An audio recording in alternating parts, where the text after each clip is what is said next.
Bonjour les sacoches, c'est Bernardo. Nous allons voir vestiaire, vient du latin vestiarum, des vestis qui signifie veste. C'est un lieu où l'on dépose momentanément, de manière temporaire, les vêtements d'extérieur. Alors je ne vais pas vous faire une liste exhaustive des vêtements d'extérieur, car vous pouvez tout à fait avoir un vêtement extérieur que vous vous appropriez en intérieur. Et réciproquement, un vêtement d'intérieur pourrait être utilisé et considéré comme un vêtement d'extérieur. Par exemple, rien ne vous interdit de porter un pyjama et d'aller travailler avec. Ce vêtement sera donc considéré comme un vêtement d'extérieur.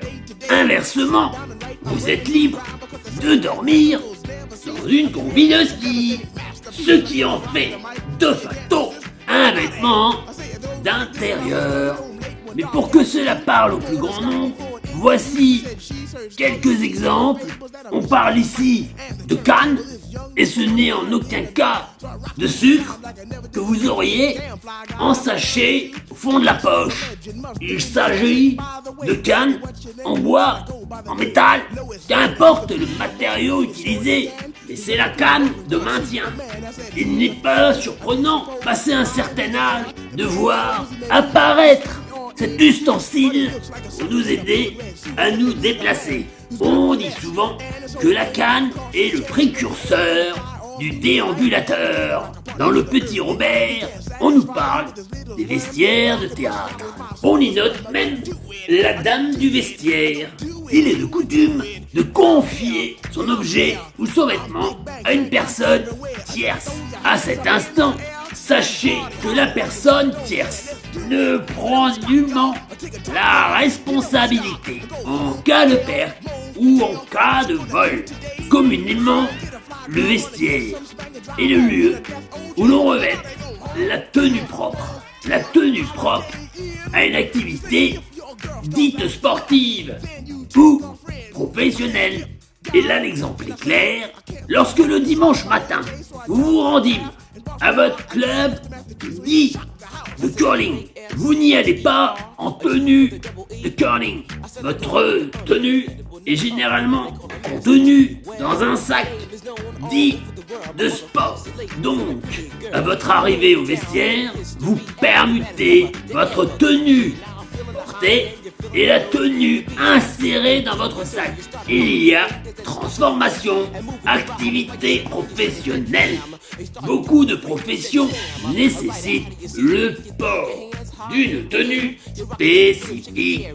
C'est le cas notamment dans la magistrature, où on se permet de dire que les avocats portent des robes. Il existe des métiers tout aussi prestigieux, par exemple un mécanicien dans un garage automobile. Si vous n'avez toujours pas compris à ce stade, l'exemple le plus frappant, le vestiaire de la piscine. Il est rare, voire fort rare, de voir quelqu'un sortir de chez lui en maillot de bain. Et inversement, à ma connaissance, et à travers les différentes lectures que j'ai pu lire, je n'ai jamais entendu d'histoire relatant des personnes s'étant baignées dans des piscines dans une tenue autre que le maillot de bain. La magie donc opère au niveau du vestiaire. Et pour finir, le vestiaire constitue également l'ensemble de vêtements d'une garde-robe. Il ne sera donc point étrange d'entendre une femme vous dire, à l'approche des soldes notamment, « Oh mon mari que j'aime, oh mon mari, je ne suis point infidèle, il est grand temps de renouveler mon vestiaire. Et à cet instant, il faut bien comprendre que la seule possibilité pour vous est d'emmener maman faire les magasins afin d'acheter la paix. Voilà mes sacoches. Je vous remercie pour votre fidélité. Un petit conseil. Si vous voulez me soutenir, essayez d'aimer la vidéo. Vous avez le droit de ne pas l'aimer. Si vous cliquez je n'aime pas, je n'irai plus sur le dark web afin de traquer. J'aime ou j'aime pas. D'accord? Et pourquoi? Et c'est là qu'intervient le commentaire. Alors on clique et on tapote. Si on aime, qu'on commente positivement et qu'on n'est pas abonné, bah on s'abonne. Car c'est quoi mon objectif? C'est de pouvoir vous instruire à plein temps, mes sacoches. Donc abonnez-vous. Merci.